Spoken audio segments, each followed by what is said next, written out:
Hello, everybody, and welcome to another edition of Magic Mike's, proudly sponsored by our Patreon supporters and CoolStuffInc.com, where you can find cool stuff in stock every day, and our co-sponsor CardHoarder.com, offering the best inventory prices and delivery of cards for Magic Online. And introducing our newest co-sponsor, Cardamajig.com, presenting Cubamajigs. These durable, scratch-resistant plastic cases are perfect for cubes, sideboards, and more, with new designs every Monday. All right, well, I am Evan Irwin, and we get started each week by saying hello to my two co-hosts, Aaron Campbell. Hello. Ruben Bressler. Hi. It's going to be some fun editing. All Oh right. my God. But we get started with our Trumpet Blast, which you can do if you support us at our highest level on Patreon. And turns out we have one this week from one of our top level patrons. Quote, "What on earth is going on at WotC? With one hand, you gave the UK MTG community a GP and Mythic Championship weekend. With the other hand, you gut-punched the UK MTG community by scheduling the War of the Spark pre-release on the exact same weekend, thereby guaranteeing low turnout at local stores. Why, Wizards? Why?" Wow, that is some tea. We're going to get into some serious tea. We do have some. Who sent that in? Do we announce who sent those in? That is from Adrian C., one of our longtime supporters. Thank you so very much.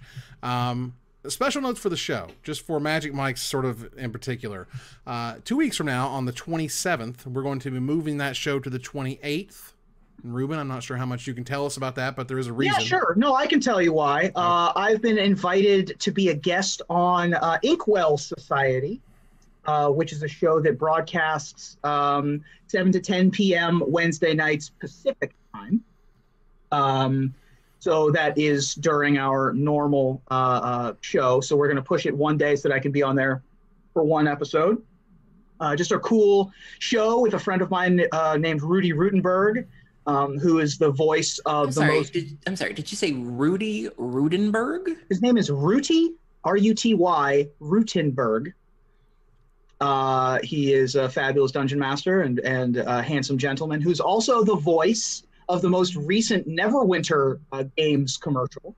Nice. Where he plays Durnan the Everlasting in that. So if you heard those recent commercials. And he's a fabulous dungeon master. That game takes place in the world of Eberron, which is a bit more like Blade Runner, neon punk world kind of set up in the world of D&D that takes place in a place called Sharn. And I'm really looking forward to that. So we're going to push one of the episodes one day. So it'll be a Thursday for that one. Very nice. Well, we are going to have... That's in 2 weeks. That's in 2 weeks. That's not next week. 2 weeks from now, just so we guys let you guys know. The Kickstarter for the War of the Spark complete set review is going to be launching on March 6th. I'm going to get all the ducks in a row so we can fly out here to Orlando, film something awesome, talk about every single card. Tokens? The tokens are on my desk right now. Perfect. Yes, which segues perfectly into the Kickstarter surveys. They only let me send one survey. They only let me do it one time. You get your one time on Kickstarter, and that's it. So check your spam boxes, check your inboxes. If you have not returned that survey, the cutoff is Friday. I'll give you another couple days, and that's it. Because I got to send them out at some point. I have the tater jokes. Ready to buy me some taters.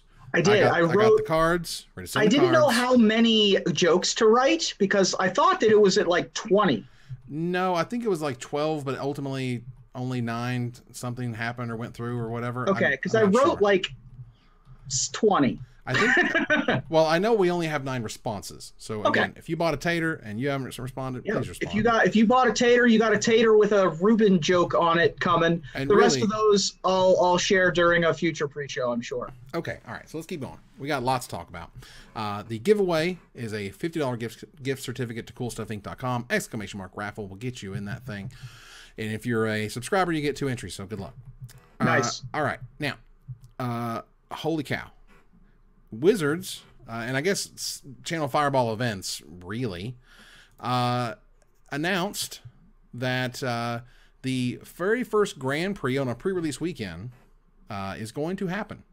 We finally now know the release date for War of the Spark. It took them a very long time to do so. I would not be surprised if this very announcement is what made it take so long, which was a little ridiculous because stores like live and die on pre-releases most of the time, particularly large sets, particularly this set that's going to have a ton of hype. It's going to be amazing. And here we are. So we finally know. Now, this is going to be a Grand Prix on a pre-release weekend at Magic Fest London. This is also going to include, is this going to include a Mythic Championship as well? Is that correct? Yeah. I'm not correct on that one. But they're going to be running flights. This is basically going to be the pre-release to end all pre-releases, at least in the modern era. I can tell you about old school pre-releases. I hope it's not the end. But no, I mean, like, in terms of it's going to be like the ultimate, you ever played in a pre-release with $80,000 in prizes? Like, right. Here we go. So the Magic Fest London Grand Prix is going to be very unique. They're going to give you the best chance to play with MTG War early and qualify for day 2. They're going to run 4 flights to qualify for day 2. There are 2 flights on Friday, 2 flights on Saturday. Each flight is 7 rounds, and every player with 18 points or better gets to go play on Sunday. Now, on Sunday, on limited Grand Prix, normally you would draft, but you're not gonna. You're going to play another round of Sealed, and then Sealed is eventually going to get you to the top 8 where they're going to draft. So that's a thing. And so here's what I think happened. Okay. And a lot of what you do when we try to talk about MTG news is just like reading the tea leaves. Cause they're just like, they won't tell you really, but you're like, well, because X and Y happened, probably, A, B, and C happened. Well, this is a Grand Prix on a pre-release weekend. And that has never happened. And again, at least maybe, I think it might have happened in a different country at one point. But because Willie Edel had mentioned Brazil at one point. Yeah. But in the modern era, at least if they could ever help it or get around it, there's not been a Grand Prix on a pre-release weekend. There's a reason for that. It's because the stores. It's because your friendly local game store relies on an event like a pre-release, which is often one of the most well-attended, lucrative events that they can have, because all these players who come in their store are not just buying pre-release kits. You need sleeves. You're thirsty. You're buying sodas. You're buying snacks. You're buying maybe some singles if you want to finish out your standard deck, or you open something really sweet and you want to build around it. You're doing all the things that you do when you go to game stores. What does Aaron being thirsty have to do with any of this? So, listen, I have never paid for singles. Okay. Hey-o. Fair. Well, there you go. And needless to say, it's been pretty rough when they said, look, there's going to be a Grand Prix pre-release, and this is happening. And ... And no plans beyond that. No communication beyond that. Well, some UK stores are pretty upset. And rightly so. And 100% rightly so. And this is where it crossed into me being very angry.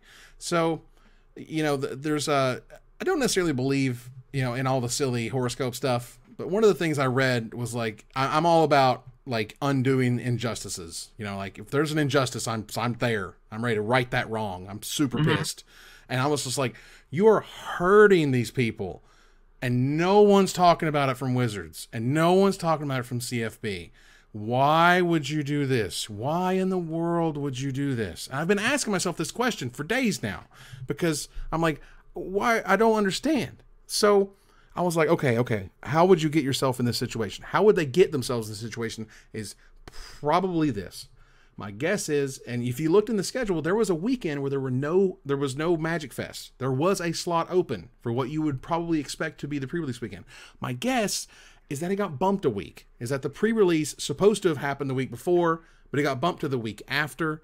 They've already booked and paid for a gigantic chunk more than likely, of this space in London that sure ain't cheap because it's London, and they are in a bind. So if Wizards were if you were CFB Events and they said, sorry guys, this is on a pre-release weekend, what are you going to do?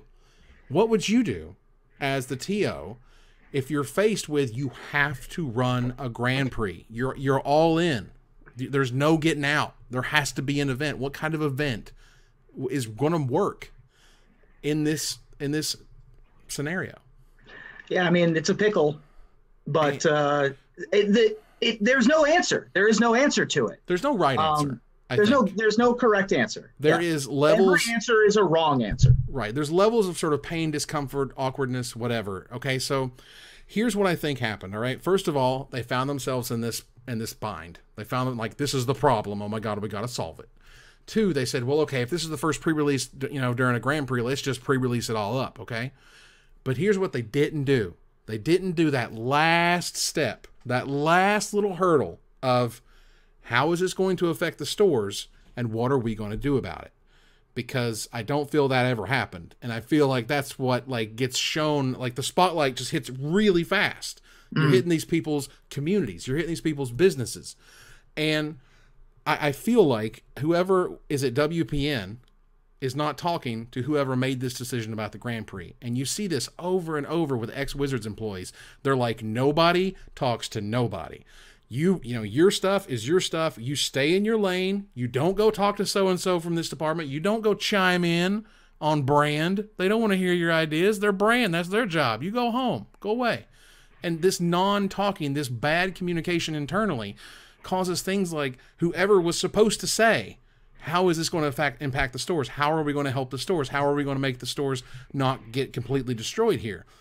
Those people either weren't talked to or they don't exist at Wizards anymore. And I just hope that the first scenario is where we're at, not the second scenario. Because, and this would be what I would do if they said, Evan, you got to run an event. You got to run this pre-release thing. I'm like, okay, cool. Here's what we do.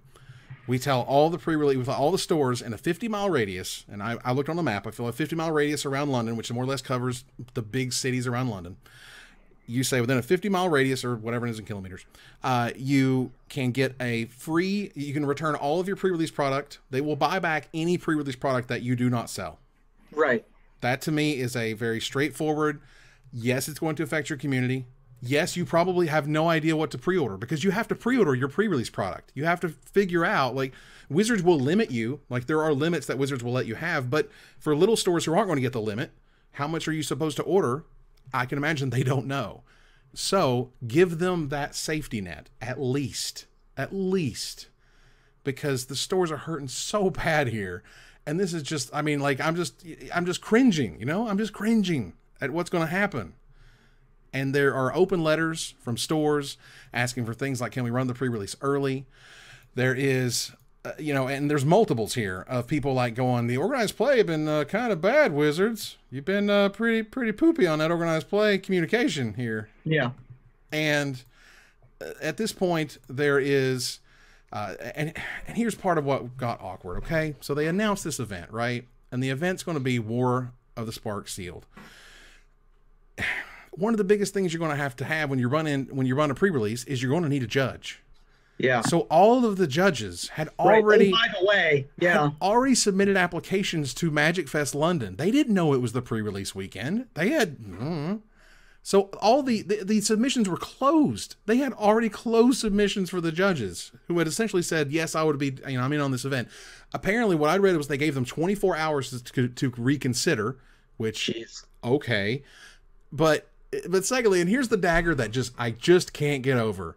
They said, okay, not only are you not going to be able to basically support your local community and judge in the local store, you're going to be here in London and we're going to pay you during the gigantic pre-release. Everything's War of the Spark. Oh my God. They're going to pay them in Ravnica Allegiance booster boxes. And I'm like, you really had to do that? Did you really?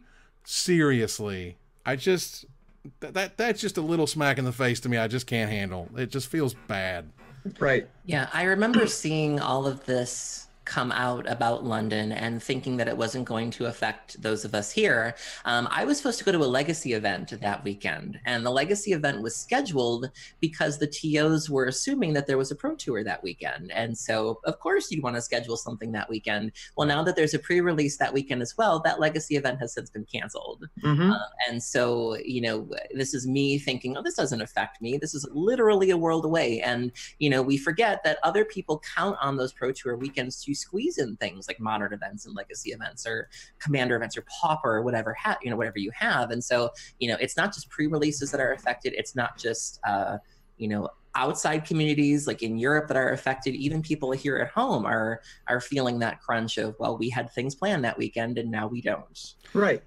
You know, I want to believe that scenario exists because it feels like something you would do in terms of like they were stuck on that weekend, they couldn't help it.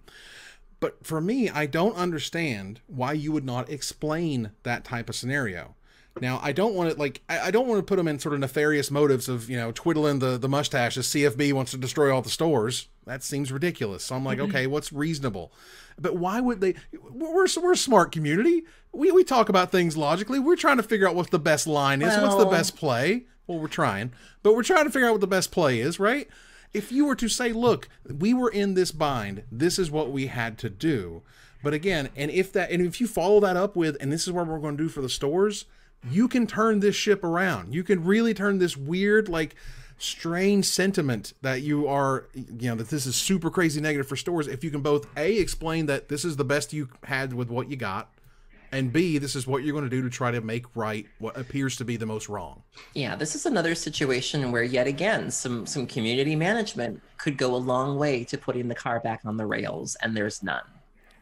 And for what it's worth, there are probably lots of Wizards employees who are super pissed off about this. Oh, for sure. And they just can't say anything. And I can only imagine how god-awful that must feel to be so strongly feeling one way or the other, but have no outlet to express yourself without risking your job. Yeah, I mean, it's definitely, burning bridges is a real concern. It is, despite the gaming community is actually quite small, even though it seems quite large. And so even with this even the story about Blizzard Activision, which we'll talk about a little later, even the people who've been laid off in those situations are still very careful to say, be careful. They're still carefully wording how they feel when inside they've got to be dying. Oh, absolutely. Yeah. I mean, for me, this is just another massive bombshell that Wizards dropped on us in a long line of failed communication. And we were talking during the pre-show about fatigue and just, I'm exhausted. Like, those of you who are tuning to the pre-show, I didn't say anything for the first 30 minutes. It's our job here on Magic Mics to not only keep up with the news, but also keep up to the reactions to the news. And this 24/7 newsreel of hot takes and open letters and outrage. And for somebody who has to observe all of that, I'm exhausted. It's not that I don't care about some of the topics that we're talking about tonight. I can't care. My mana pool is empty. Right. I'm holding on to a 7-card hand full of care spells that I don't have the mana to cast. And so God bless the people who are still finding ways to be outraged and to be upset.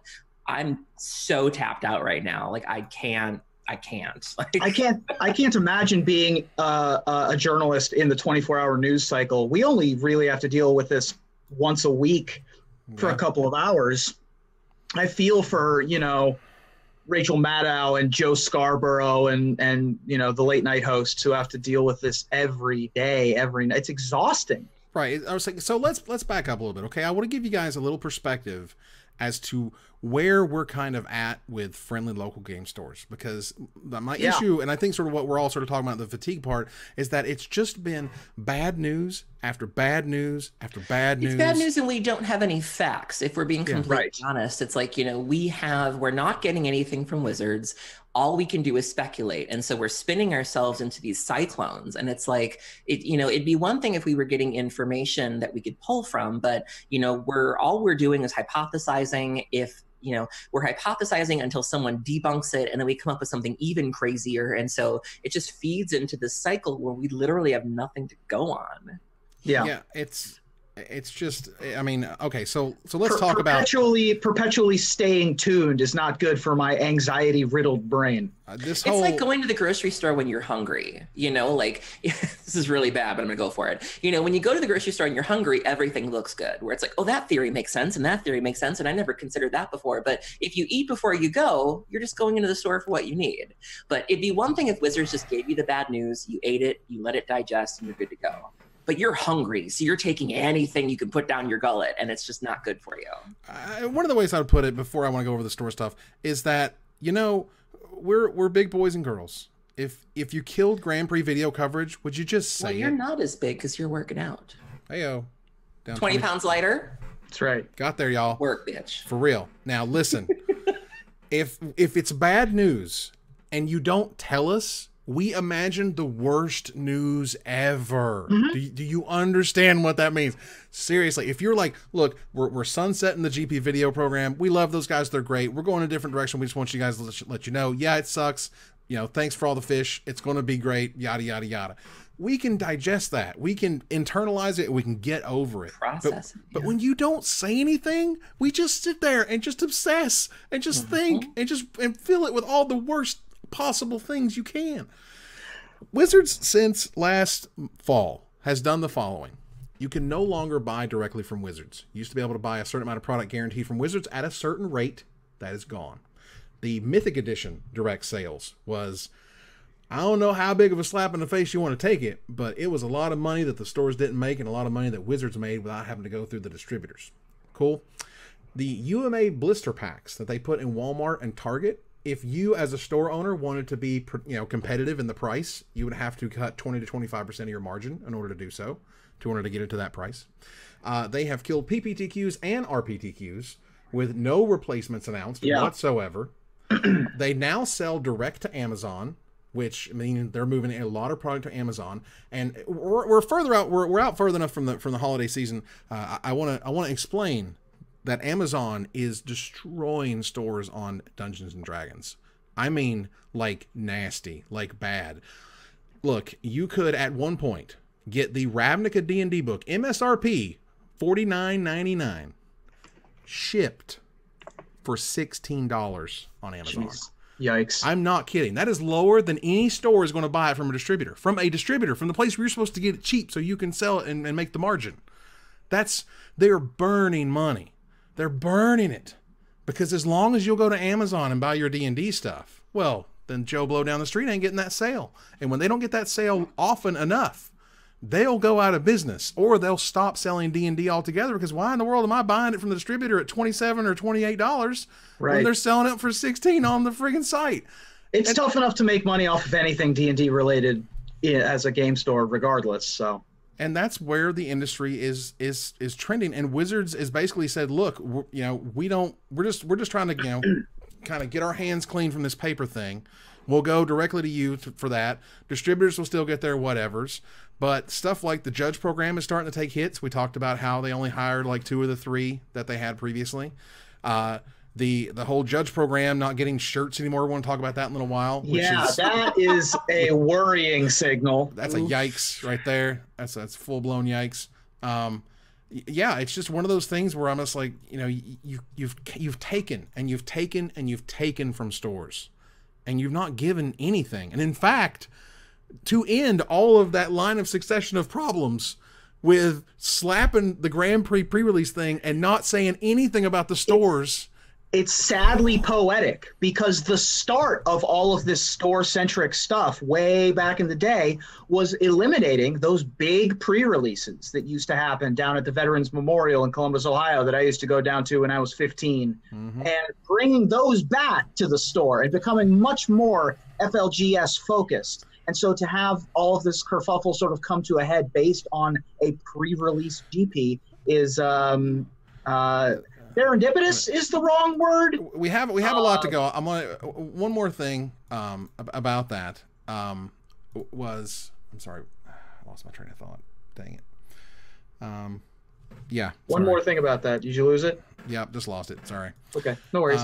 Either way, it's troubling, and I just want them to just throw a bone, man. Y'all, it's just bad, and it makes me feel upset about all these changes, and they're not doing anything to address them. Communication.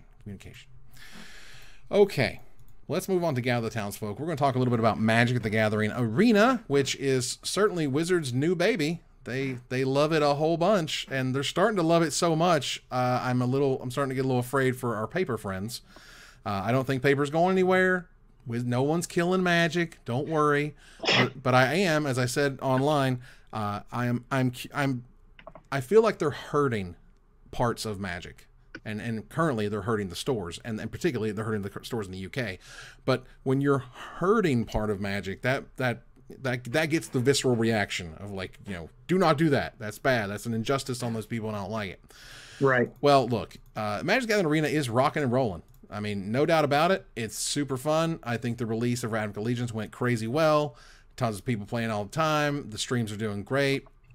And Aaron can shake her head all she wants, but like that tide's a turning.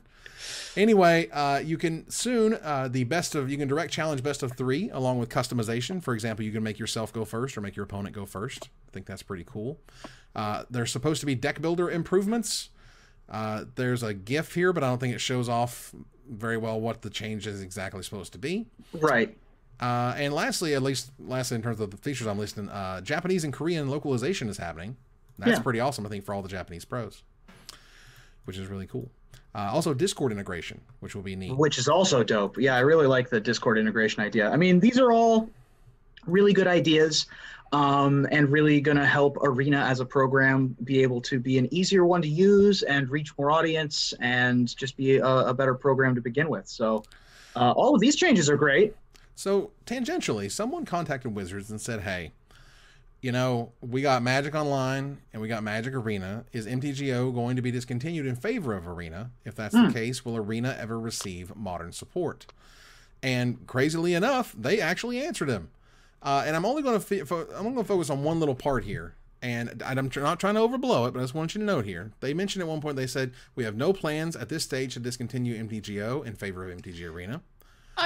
No. Wizards already said this. Okay, so I don't know why this person is trying to farm legs by acting like it's some big revelation. You learned nothing from this that Wizards hasn't already said. Here's the difference.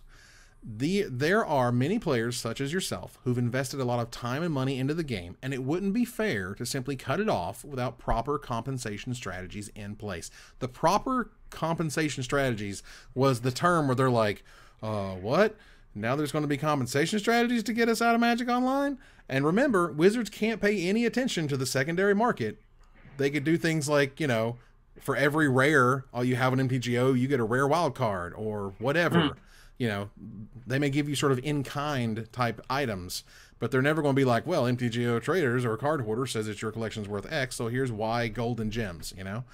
Like, Wizards clearly, I think, wants to get towards, you know, again, the cycle of the Hearthstones and the digital CCGs and the Magic Online having its own economy that is outside of Wizards, and Wizards gets none of that money. I mean, these days, you know, 2019, y'all, is a program from, 2001 or whatever. Like, it's just, it's weird. There is, however, going to be a Singleton weekend. Yay! I love Singleton weekends. Woo! It's going to be really awesome. There was a hilarious commercial with Danny Trejo and Dane. It was so good. It was so funny. Bread is for winners. It was so well written, so well acted. It was just perfect. It was really cute. The alternate art cards are going to be the Galta Primal Hunger from the Rivals of Ixalan Store Championship, and the Duress alternate art is from Urza Saga. The Urza Saga art is going to show up in Magic Arena, and that's pretty cool. That's dope. That set is older than most of the people who are playing Arena. It's true. It's absolutely true. But that's going to be happening, and I'm super pumped. I love Singleton, and it's going to be free. You don't even have to pay to play this weekend. You say Duress? Yeah, it's Duress. Yeah, Duress. Duress? Okay, because I say Duress. So. Well, Duress. You do what you want. Okay, it's got help me out here, Chad. Come on, where do you put the emphasis on the duress? Duress. Duress. Oh my God. Wow. All right. Hasbro released their earnings report, and they didn't make as much money. Different parts of the company didn't make as much money as they wanted.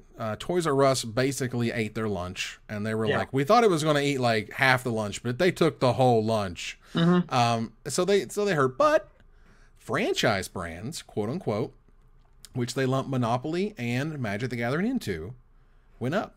They had a good year. They grew. Well, look, if you make the Mythic Edition and you pump, you know, again, what, $250,000 or $2.5 million just directly into the vein, like, that's good, clean living right there. Yeah, just intravenous Mythic Editions. Exactly, which they're going to continue, by the way, until you stop. Oh, for sure. Oh, yeah. I mean, Magic, you know, there were brands that declined, and those declines were less noticeable because Magic did so well. And so as long as those properties are not doing as well. You know, not only is Magic having to keep itself afloat, but it's having to keep other brands afloat too. And that's a very dangerous precedent, which we'll cover later in the show. Yeah, it gets a little scary because a lot of the big corporations like that will say, well, we're going to take from the profitable part and add to the people that aren't doing so well because they're doing so well. This is called robbing Peter to pay Paul. Well, and it never works out for anyone, especially the Catholic Church. Even using the word profitable is a fluke. You know, one of the things that we saw with BuzzFeed, for example, when the huge BuzzFeed layoffs happened, BuzzFeed was profitable, but they weren't as profitable as people wanted. Yep. You know, so it's like, yeah, you had a great year, but people got a little too used to the bigger numbers, and so then that's a problem where you're still profitable. Stockholders are going to be the death of this. This is going to be a problem because Wizards is doing great. Hasbro stockholders aren't doing great, and they see a cash cow and want to milk it for all it's worth. But I mean, they're still, as far as I know, they're upping the amount that they're giving to investors as the payout. They've increased that to something like 16 cents a share or whatever. But again, they were all about Arena. They mentioned it multiple times during the call. They mentioned how many players they were getting. They mentioned how long the average player was playing a week, which was 8 hours. And that's amazing. It's not Aaron, but it's the other people. I had Mythic yesterday. I don't think I've played 8 hours of Arena since it came out. Best of 3, best of 1. Best of 1. Nice. Best of 1, green, white, little kid, just, you know, dropping angels all the time. Yep. I got angels all around me. Well, the esports, I mean, they're barreling full speed as they have renamed Magic Pro Tour to Magic Esports on Twitter. Yeah, the Twitter account. That's a brutal one. Baffling. Yeah, that's pretty rough. So yeah, and someone had went and then they went and then took that username. Yes. Immediately went and retook the username. Wizards right there. Just as the name as being, you do. Yes, the name being the Ghost of Magic Past. With I love the little swirly, like dreamlike Magic Pro Tour logo is just insane. Man. Yeah. With the antisocial social club kind of wave to it. Love it. It just makes me sad. That's all. Yeah, I mean, we're going to be wistful about it. We shall see going forward exactly how it plays out, because it is an interesting decision to make. So I'm going to, for the sake, I guess, of Aaron, I'm gonna go ahead and not try to say this person's last name, but Bear at Bear from Space on Twitter has announced that's his real name, Bear. Yeah. Bear probably cans his own beats. Just saying. I don't know how to say it. Okay, I don't know, and I don't want to screw it up. His last name is, let's say, Schmeidecker. Schmeidecker. Okay, Schmeidecker. Perfect. It does have the penis word right in its name, so Aaron would start laughing. But right. I really would. But and I didn't want to say it all Southern, you know. What does this mean? This is another position that no one in this thread ever said. What does that mean? Everyone's like, oh my God, this is wonderful. Snap follow. You guys aren't asking the right questions. Who are these people? What do these positions mean? Like, that's why this is happening. Like, none of you are asking the right questions. If my account weren't locked, I would have been at the top of that thread. Like, who are you? Which what one makes you doing? Why should I care? Which one of you has the job that makes me feel warm and safe again? There we go. There we go. None of you are asking this. You look, are snap following these people, and it's unacceptable. Like, ask these questions. We definitely have to change the salt your own fries level on our Patreon to the can your own beats. Can your own beats, y'all. On Patreon. We've moved past it. We're much more artisan now. Yes. Yeah. You're right. More Trader Joe's. Well, either way, Bear Schmeidecker announced that he is going to be the director of esports. I don't know what that means. No one will define it. No one will define it. No one will define it. I don't understand. Why? What are you doing? What would you say you do here? You know, do you schedule the events? Is it about who's going to play, or is that guy responsible for how you get in the MPL next year? Is that the guy we're waiting on to do these, you know, like these announcements, like the Grand Prix? I don't know. Similar jobs that are on Glassdoor.com. When I typed in the description here, senior esports manager, project manager esports, associate marketing manager. Essentially, what they'll do is lead departments to launch projects. So that would be in charge of large events, would be my guess. So it would be sort of like being the person in charge at a Grand Prix, but much more probably not at the event. You are making this up as you go, my friend. Well, yeah, I'm trying to work it out. Yeah. I'm trying to workshop it. I'm in front of people with a project. Means. I was at least trying to Google it while we were talking about it. I'm just saying. I think it proves the point that we're going through these leaps to try to connect the dots to have some sort of picture of what this man does. No, this is a perfect, and I got this from Jersey Bricklayer. He needs to reply to the tweet saying, "Stay tuned, and I'll tell you what I do." Oh my God! Well, look, we just need more bad news. We touched on it earlier. Wizards is no longer going to be producing shirts for the Magic Fest judges. Once the backstock has been distributed, no new shirts of this design will be available. So now judges can wear whatever they want to wear. Whee! CFBE, Channel Fireball events. Remember, they said they're not channelfireball.com. Different, yep. Totally I don't different. think it's that they can wear whatever they want. It's that they have to choose between either the black shirt or one of the new polos. They have to choose. Is this business casual or is it like white tie? You said we won't be required to wear these shirts. What does that mean? Again, details are being determined, but the suspicion is existing judge shirts can still be worn, and barring that, a short sleeve polo shirt of the same color can be used.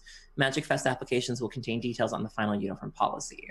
Is it like white on black, black on black? I don't know, but outfits were the sole reason I never became a judge. So depending on what they say, I might look into that. Wow. Well, all I know is, this to me is another one of those, just sort of the cornerstones of the paper world as we know it, being held down by the judges who help these events happen, are just getting less support. They're just not, the money's just not there anymore. And so Channel Fireball events, which is going to pass those costs right along, all the way along, instead of, for example, purchasing these shirts for their judges because they feel it's important as a brand to present them in a certain way. Fine, whatever. I mean, I would have argued that was an easy way to pick up something. You get a lot of goodwill out of it. Yes, you're going to lose some money out of it, but you're going to make the judges a lot happier. Whatever. I love that the shirts don't have the CFB logo on it. That's like being in a relationship with someone and they won't name you on Facebook. And I understand for branding reasons why Wizards would be like, well, we don't want to put your company on our stuff. Yeah. So you keep like, that off. like you, but I won't put you on my Facebook profile. I don't like you. I won't put you in my top 8 of MySpace or whatever. So anyway, and there won't be any top 8 coverage of you on MySpace. I feel like basically, I don't think the last sort of cornerstone of the judge program are the judge foils. I don't think in 2 years we're going to have judge foils anymore. I think Wizards is going to yank them. Yeah, I mean, mean, just not going to care, and they'll be like, whatever, man. Then don't be a judge. Go play Arena. You don't need no judges on Arena, now, do you? You need judges at paper Magic events. You do, and there's no doubt about it. And sort of segueing into that, there was a really terrific article written today. I'll put the link in the chat. This was a great article by Corbin Hostler. Oh, this was spectacular. It was terrific. Yeah, I got chills reading this. Yeah, I talked about Craig Gibson. Craig Gibson is just one of the best people, man. I loved hanging out with Craig. We would play and draft. We would hang out and go to eat and stuff all the time at the Pro Tours. When I was at the Pro Tours for a couple years, and he was amazing for 21 years. He has been documenting the history of Magic. He is a cornerstone of a cornerstone. You still need to take pictures at esports events. I just want to say that again. You still need those, and he is still the best. One of the things that I mean, we talked about this before. But one of the things I wanted to see from the Magic show was I wanted to show Craig making his work, making those incredible winter photos. Was just a cornerstone of that. And man, it just breaks my heart, man. I can't. This is one of the things, like, we love Magic, and these big, huge changes are just like freaking the enfranchised people out, essentially. And this is something I said before in the pre-show, which is, you know what? This is, whether we like it or not, somebody in Wizards is making things change. Like, big time. We may not like it, agree with it, understand it, even get the scope of it. But somebody went in there and said, let's do this totally differently, and here's how we're going to do it. And somebody over the past probably 3 or 4 days has said nothing but trust the process like 9,000 times. Yeah, the hardest part about this was at the end when Craig says, eventually I knew someday this was going to end. I was a freelancer and Wizards was my client. There's no hard feelings. I would cross my fingers every year that it wouldn't end. And I was fortunate that I got to do this for 21 years. I feel like I've left a really good history for the company. As staff and players change and new people come in, they may not know about the 25-year history of this game. And I would feel bad if that history is neglected. Gosh. What a Hall of Famer. Craig, dude, I mean, that's just, I'm telling you, man, Craig Gibson's just insane. Awesome. Just spectacular. Okay. Hey, who wants more bad news? You want some more bad news? Let's do it, y'all. I'm full. Thanks. The Magic Online Championship Series rescheduled its championship. Okay. They were going to do it on the weekend of April 5th or 7th. And you're talking about 40 grand for first place. Last place gets 5K. You're getting 5K no matter what happens. But you also used to get platinum status. Oh, wait, there's no platinum status. Yeah, so there's a lot going on with this one. So there was a young man who posted on Reddit, and he said that last year he managed to qualify for last year's Magic Online Championship. Last year. Whoops. So basically, they removed platinum status 2 months away from the tournament. People still didn't know anything about the tournament. They didn't know the format or anything like that. And then the evening that they posted the Reddit post, this person got an email saying the event had been rescheduled. It's now happening May 17th or 19th. The original event was supposed to happen at Wizards headquarters. They don't even know where the venue is now. This person already booked flights. Wizards said that they would reimburse the ticket costs, but, you know, what about if you had to take time off of work? What if you had family things? You know, this is something that used to be covered, I believe. There was some sort of coverage for this, and no one knows if that's going to happen now. So this event also seems to have collapsed, seemingly before people's eyes. Yeah, another stay tuned thing in a long line of staying tuned. Love perpetually staying tuned. You stay tuned. They didn't technically remove platinum as a prize. It's just platinum literally doesn't matter anymore. It's really bizarre to have set it up this way and for it to be so quick to have occurred, because, you know, these qualifying tournaments took place over the course of a year.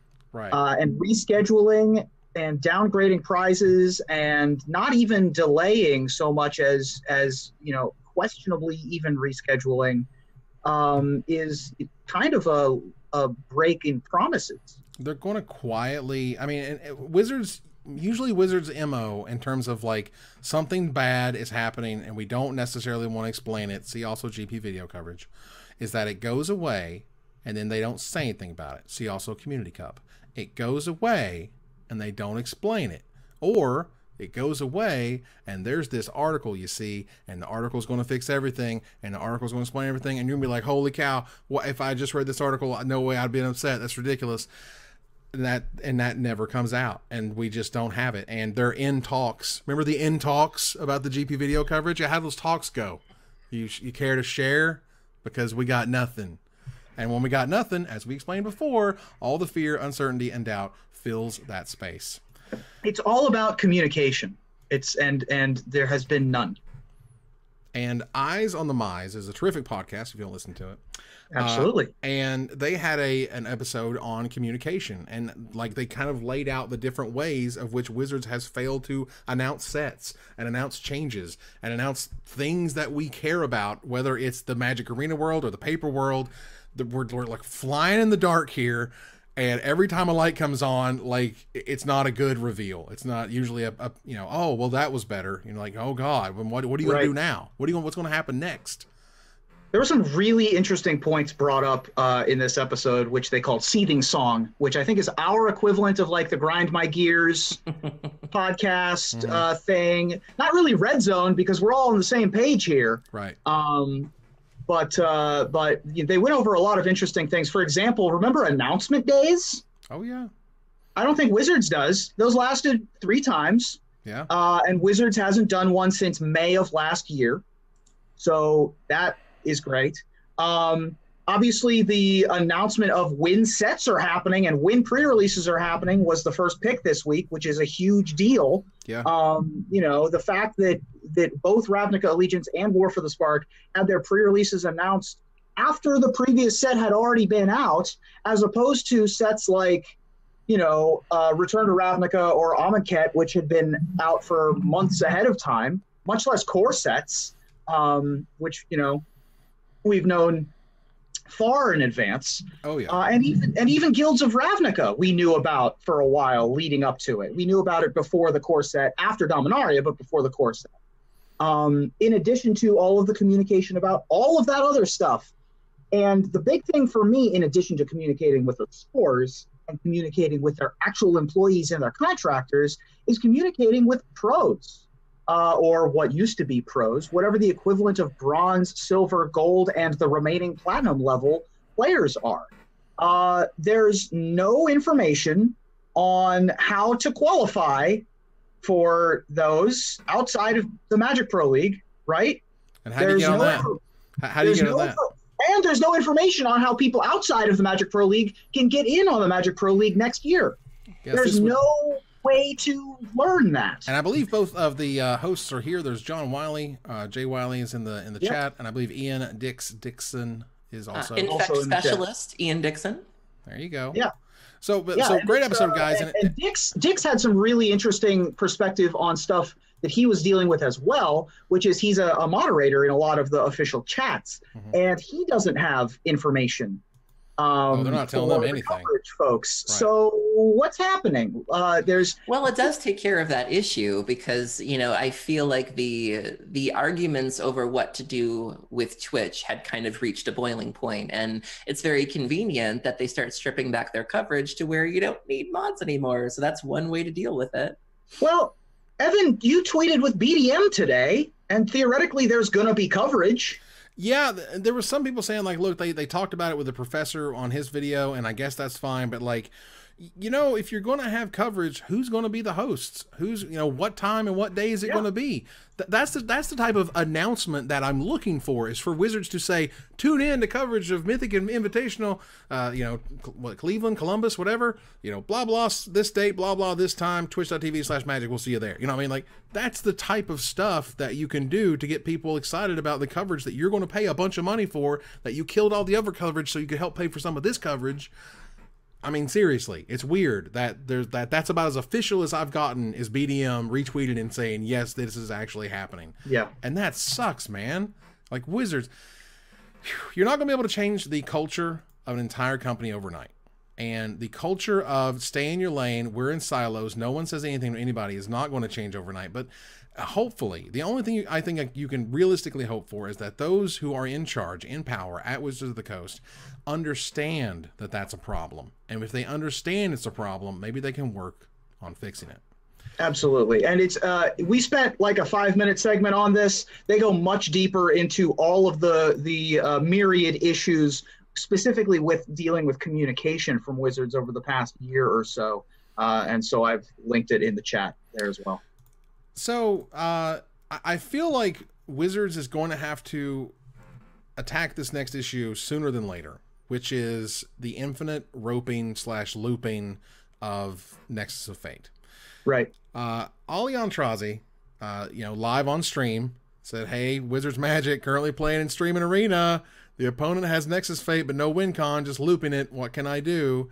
And again, the best we've ever seen them do, literally, is time somebody out for 2 hours. And that was after wasting 2 hours of someone else's time. Right. Okay. I think in a perfect world, you say, if you were to take 4 turns and nothing happened, but the same actions in those 4 turns, you lose the game. Like something, or you get a warning and then you lose the game on the 5th turn. But like something that says you're creating repetitive actions that don't change the game state, that continue to have the same effects. Yeah. Then you're going to be punished for it, because this is going to be an issue. Either they're going to have to ban Nexus for something like this because they just don't want to deal with the looping thing and they'll just ban it, or you'll come up with a solution that'll actually fix this problem. Yeah. It's a weird problem. The Asian Avenger, another MTG streamer, was getting sort of Nexus looped in a different kind of way. They had reached a board state where the streamer had only a Teferi in play, and so kept tucking Teferi underneath. Right. His opponent could only discard Nexus of Fate to hand size every turn. I don't know how that one resolved itself. I don't think that there was any social media kerfuffle about it. But because he'd exiled all the lands, and so then, oh my God, that's just like that's a hellscape that I don't want to be a part of personally, and I dislike it quite a bit. But that does also pivot into our next topic, which is Nexus of Fate. Should it be banned? There was an entire episode on the Channel Fireball channel with LSV and Matt Nass to talk about whether Nexus of Fate should be banned. And I feel like what? I feel like the real culprit here is Wilderness Reclamation and Peach and like Patrick Chapin. You know, there are people, maybe such as myself, that would say things like, this card is going to get banned in Standard. Okay? That's the thing they might say as soon as you see a card, oh my God, the card's too good, whatever. Like, Patrick Chapin saw Wilderness Reclamation and said, I look forward to a post-ban Standard because that card is broken. And on turn 5, when you turn 5 Teferi, you draw a card, you untap 2 lands, you tap those 2 lands, you untap the 5, you tap the 5, you Nexus of Fate. There's so many times when the game is just over right there. The game literally just ended. And you may not see it for a while. Sometimes they give you they put mercy on you, and they play a Hydroid Krasis to kill you in like a swing or two. That's always appreciated. But sometimes they just pass a turn so that they can root snare you. Yeah, or sometimes they just sit there and want to do like the slow crazy mill out, and you know you're just like clawing your eyes out, and it's awful. Without Wilderness Reclamation, Nexus of Fate will still be a thing. It's not going to go away forever. But it was just the Wilderness Reclamation is now being used just for value. Just because it's good and I play instants, you know? Like, we're starting to hear about it being played in Modern, for God's sakes, because it's free. They made it free. Every time they make things free, it breaks. They make something free and it broke, and I really, really, I want to hear the story, because it's going to come out eventually. Wizards is going to tell the story as to why in the world they made that card, why it was uncommon, and why they thought it was okay. Because it's, I just think we're just like, we're still veering. We ain't even had the Pro Tour yet. Wait till the Pro Tour, Mythic Championship, whatever. Like, you're going to see how stupid that card is, and it's kind of gross.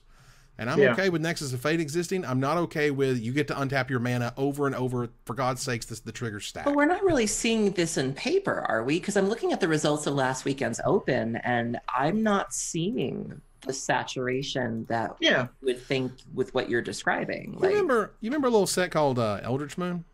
Remember how Emrakul was literally broken in half and no one played it when they could at the SCG event? Like, and you got to the Pro Tour. I'm just throwing out the idea that SCG will not necessarily represent what is going to end up in a Pro Tour top 8, is all I'm saying.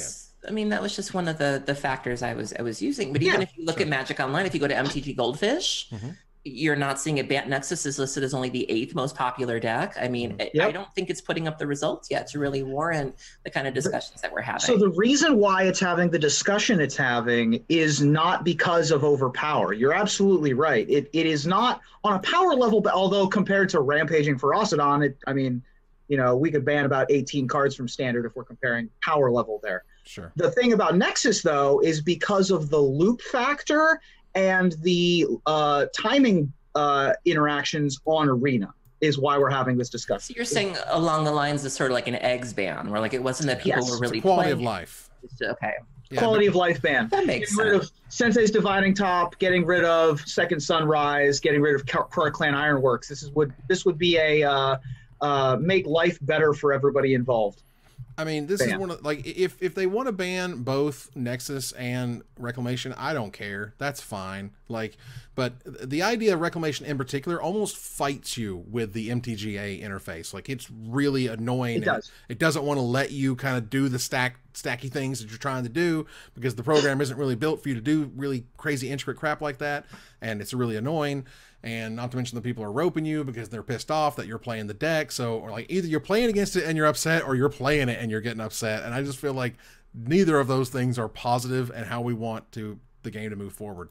So ban them in best of one, I don't care. Ban them in everything on MTG Arena and leave it everywhere else. Who cares? Like, it's your game, Wizards. I do think that Nexus is the problem as opposed to Wilderness Reclamation. If people are using Wilderness Reclamation to cast March of the Multitudes for 80 or Expansion Explosion for 80 or just trying to get value off Electro Dominance. Yeah, that I'm fine with. That I can live with. Those games end, right? The Nexus of Fates games take forever. You get held hostage on stream. It's that. And that is dealing with Nexus's ass for too long, so I'm fine with it going. Like, it won most hated card of the year, Evan, according to an awards show called the Mikesies. I think Wilderness. I think Wilderness opens up a lot of neat deck ideas and lines of play in Standard.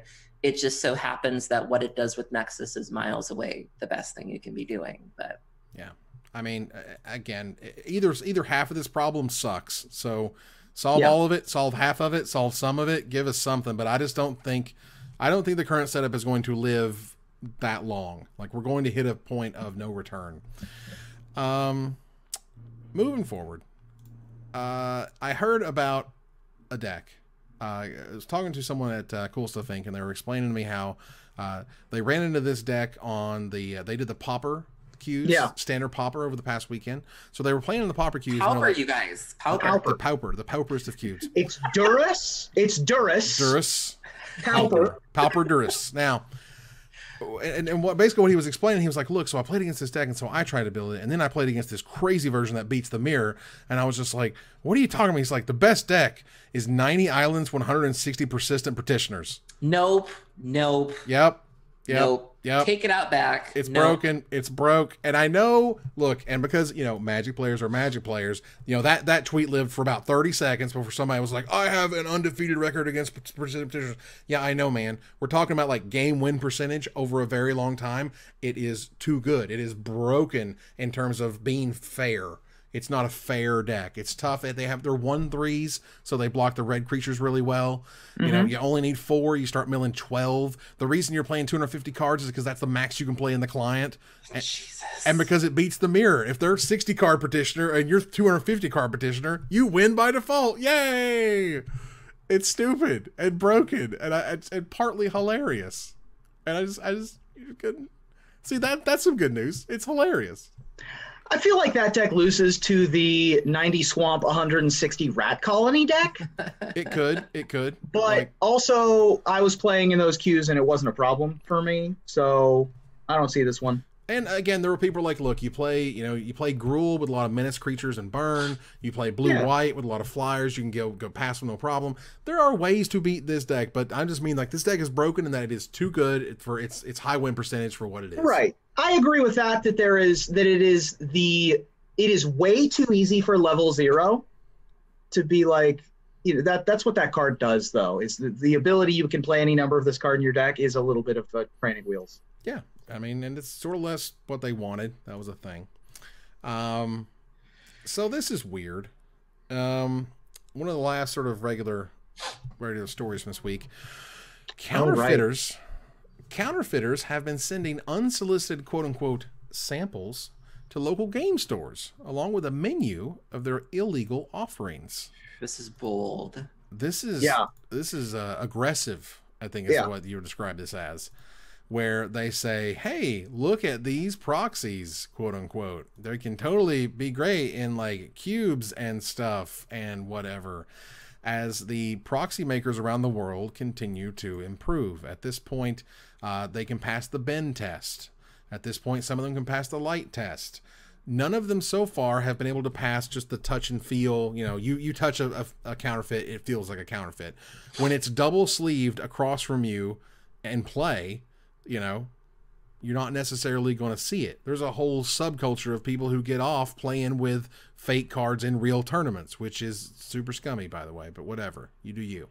Now, the idea of you're sending illegal proxies to stores in order to get them to buy them to sell illegal fake cards to your customers, that is a level, ladies and gentlemen, that we have not hit yet until now. I'm glad to see that somebody's catering to the local game stores. Am I right? Hey-o. Right, there you go. Because Wizards ain't reaching out to them. The only thing Wizards has reached out to is bad news lately, so... Yeah, this is worrying, obviously. You know, they're coming at them from all angles here. You know, we have multiple front war against the friendly local game store. You know, the proxy makers who are part of the community, who make the cool stuff that they advertise is not to be used in competitive play, not for sale, and not for, you know, not attempting to infringe upon any sort of copyright. That is way different, by the way. Just specifying. These are underhanded designs. People who are trying to, you know, get a paycheck, essentially. And this is a bald-faced attempt to garner an audience. Yeah, I mean, it used to be something that was sort of underground. You know, you really had to kind of go looking for them. They would obscure what they were doing with very clever wordplay and things of that nature. But they're getting a lot more brazen. And, you know, it's interesting to me to see what's going on with the culture to where they feel like it's safe for them to do that. I mean, what I would say is, like, based on everything we've been able to see from the outside, if they had a team who were working against counterfeits, aka we're caring a lot about paper, aka we're paying someone's salary to care about paper, well, maybe that person doesn't work there or focuses on something else moving forward. I mean, it's the perfect storm. You know, you said it right there, Evan. You know, these people are probably feeling like paper is a neglected community, so it might be a little bit safer for them to do that. Right. You have the frustrations that a lot of players feel in terms of reprints, in terms of the reserve lists, where, you know, there are people out there who want to play these formats and don't feel like they have the access with which to do so. It really is sort of the perfect storm of what's happening with the game and the community right now. Yeah, and it sucks because part of the issue is that if you want to sort of see where counterfeits are in terms of, like, you know, how good they've gotten, you have to buy them. So you're like supporting the problem while trying to diagnose the problem, which sucks. But like, this behavior is just insane. And this is the type of stuff where, you know, in a previous world that we used to live in, I could see Wizards just losing their crap, trying to contact this store, figuring out where they came from. They're trying to hunt it down. Whereas now it's just like, wow, that's really weird, isn't it? Have you played MTG Arena? Like, seriously. Again, if you put all your money in Arena, no one's going to use your proxies. Wow. Wow. Well, look, we're going to go here to Splash Damage. We have room for one more story, but we definitely wanted to touch on the layoffs at Blizzard. Aaron? Yeah, so I've been playing World of Warcraft for a really long time. I've probably been playing WoW longer than Magic, at least continuously. Like, I've been playing WoW for over 10 years now, which is wild when you think about it. I love WoW. I have a lot of I grew up in WoW. WoW means a lot to me as just an escape. My name, original Estrus. Estrus is my druid, if anyone's wondered where I got that name from. This was a story that I felt very connected to. I was very tapped out when it came to the Magic story, but this is a story that I was following and I was very upset about. So Activision Blizzard, there had been rumors of a layoff happening for several months now. They had their fourth quarter call yesterday. And then shortly after the call, it was confirmed that over 800 people were laid off from Activision Blizzard amongst their various teams, mostly in sort of backup departments like community management, marketing, things of that nature, legal. But this was a very, very big deal, contrasted with the fact that they had a record year. You know, they get done with this fourth quarter call, talk about record profits. Their CEO got a $15 million bonus. Record revenues, for what it's worth. Record revenues, but go ahead. I'm just saying, though, you know, when people think layoffs, they think of a bad year. They think of a decline. They think of, you know, cutting to kind of save the company. How does this happen? Like, how is it that you do so well, but you let 800 good people go? And I couldn't help but see a lot of parallels between what's happening at Wizards of the Coast and what happened here. You know, you had this corporate interest where finance started to take over a lot more over at Activision Blizzard, and they forgot what made the company great, what got the company there in the first place. We're seeing that a lot with Magic now, people losing sight of what got us here. And it was very easy to sort of connect the two, and if we're not careful, we could be looking at a very similar situation of losing sight of the great game and why we love it. And it was very sad. You know, you have people that just started out wanting to make games, and now it's all about people wanting to make money. Yeah. And we actually have someone who was affected directly here in the chat tonight, R Diffie7, We wish you nothing but the best. We hope you find a new position very, very soon. We're sorry to hear Yeah. about it. It's weird.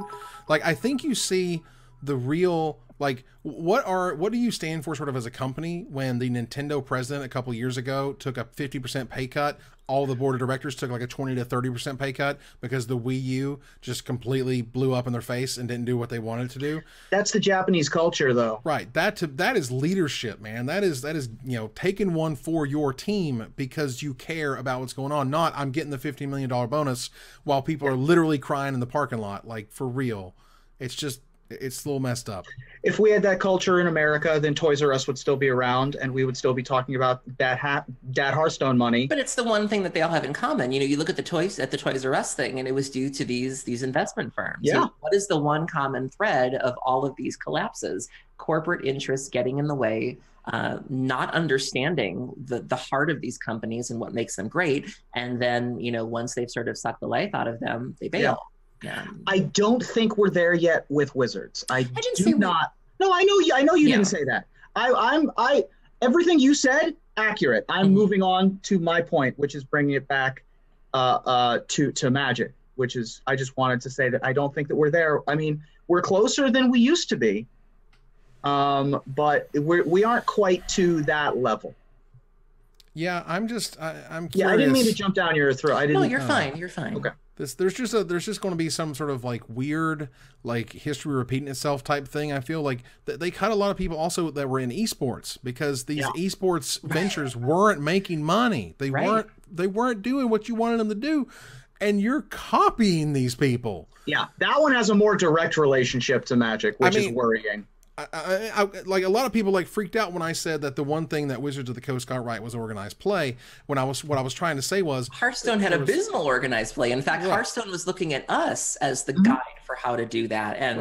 And by organized play, what I mean by what they had right was I could tell you really clearly how you got to be from 0 to a pro. Where are you supposed to go? Where are you supposed to start? What's the mid level? What's the top level? How the pro point system, the winning the levels and all this other stuff. I can explain that to people. Now, how they treated those people sucked. That was really bad. Yeah. But how to get to those people, how to get to that level, how to understand it's a 100% merit-based system, that was clear.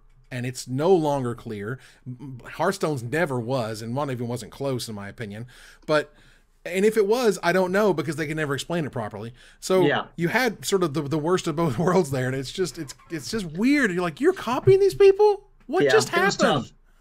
Yeah, it's like when you got an A student who's trying to copy off of a C student in like a topic that I guess the A student doesn't feel super confident in, but you're still copying off of a C student. Like you're still not getting the right answers. Right.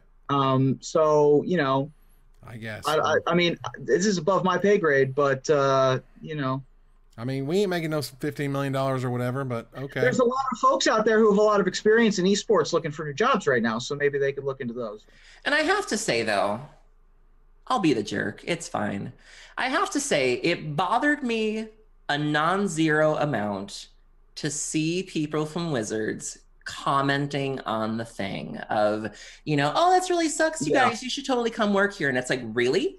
Right. And Wizards was not the only ones who said that. It was like, we feel for all of our friends who just lost jobs. Come apply to us now. And it was like dozens of companies did that. It was a little like your company's not borderline doing the same thing. Like you can have every seat, all of them. Like take a seat. There's plenty around. We are going to pick a winner for our $50 gift certificate to CoolStuffInc.com, and that winner is congratulations to Beyond Sadistic. Yes, nice. Very that nice. Is a great username. Yes, I like that's that great. one. Please contact Original Ostrus in the chat. She will get you your code. Estrus. Ostrus. It's Duras. It's Pauper. Shut it. Pauper. It's Ray Sato. It's Bear. It's Martin Kaka. Schneider Kaka, right? Kaka, yeah, right. Got it.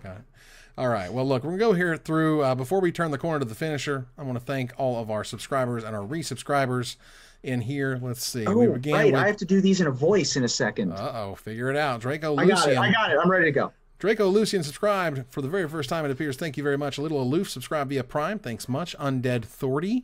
subscribed via Prime. We appreciate it. Darrenix resubbed for 4 months. Thank you so very much. Martin Casa resubbed for 9 months in a row.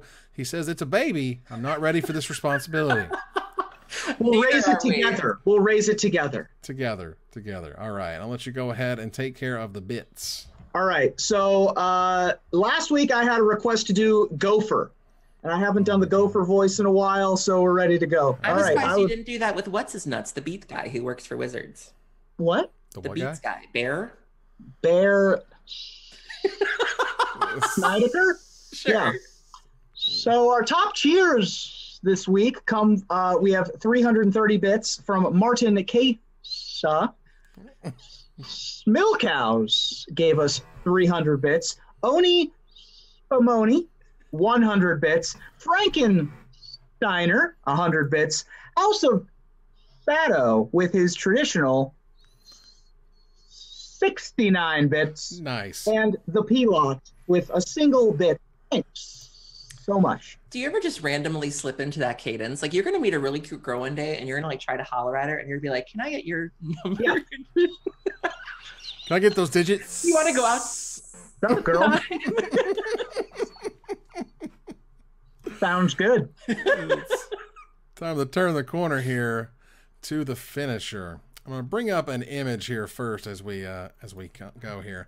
It's been a long year already, and it's only February. But don't let all the drama from the past week distract you from the fact that Jace is on Sparker, the Multiverse's premier dating app. According to this viral advertisement from Channel Fireball, Jace the Heart Sculptor is Valentine's ready. He's singleton and ready to mingleton. And he's also super cringy. This ad elicited many reactions from social media and probably just as many left swipes from fellow Sparker users. So my charismatic co-hosts, how would you rewrite Jace's bio to be less yikes and get more likes?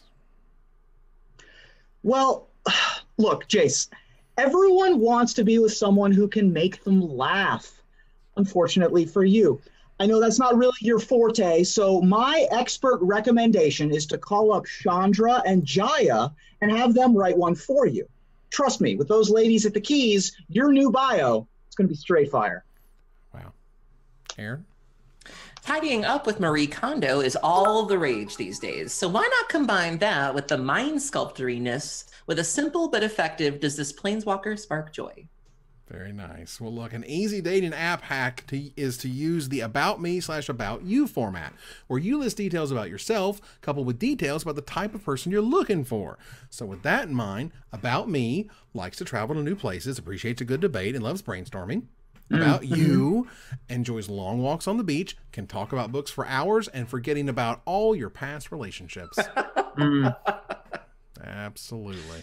And last little sneak in there, 500 bits from Draco Lucian. Thank you so very much. Thank you so much. You are Draco awesome. Lucian. That ends another live episode of Magic Mics. Thank you for joining us here to discuss all things Magic. Thank you, Aaron. Thank you for having me. Thank you, Ruben. See you next week. So we move to our final slide. Also join me this Saturday. I'm going to be doing my Patreon stream over on the Magic Mics channel. I'll be playing broken things. Come hang out with me. We'll have a really good time. I'm going to get my hair done that day, so I'll have new hairs, broken decks. You're going to love it. Oh, speaking of broken things, the Broken Pact is on Mondays. Sure is. Yeah, that was a smooth segue. That was a flawless segue right there. Please join me over on the D&D channel. And join me on Sunday, where I'll also be doing my Patreon stream. So that said, I want to thank our sponsor, CoolStuffInc.com, our co-sponsors, CardHoarder.com and Cardamajigs.com. Also point you to CubaMajigs.com. Thank you very, very much for your sponsorship. My co-hosts, Aaron Camel and Ruben Bressler, you guys for watching and listening, and hope you support us at Patreon.com/MagicMics. Please follow, like, tweet, favorite, share, subscribe to everything social that tells people we exist. Catch us online on our Discord, Twitch.tv at Magic Mics, on Twitter at Magic Mics Cast, our Magic Mics subreddit, and like the Magic Mics page on Facebook. Talk to us privately at MagicMicspodcast@gmail.com. Follow the audio-only podcast at MagicMicspodcast.libsyn.com, or find us here, or find us on iTunes, or join us here next week, same time, same place, for another episode of Magic Mics. Good night, everybody.